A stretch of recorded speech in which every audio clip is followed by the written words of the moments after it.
पोइ राति जो 2:30 बजे उथी पिस्टोल खणी मुंहिंजे न्याणी जे मथां हिते रखी जंहिंजे मूंखे ज़नाकन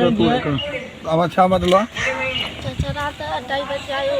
मूंखे वार मां कई उथ मां कोन उथमि त वरी मूंखे चपा कया वरी वार मां त वरी पिस्टोल हंकी बसि वरी बुराड़ियूं कयूं पोइ बाबो तूं केरु?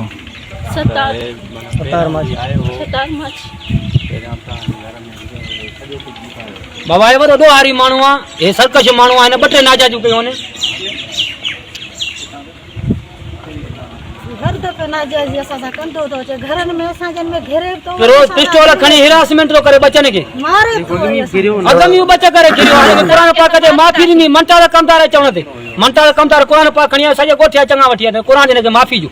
वरी न कंदो असां माफ़ी नहीं दी। मज़ीद खबरों और तफसीलात के लिए विजिट करें हमारी वेबसाइट www.awamiNewsHD.com।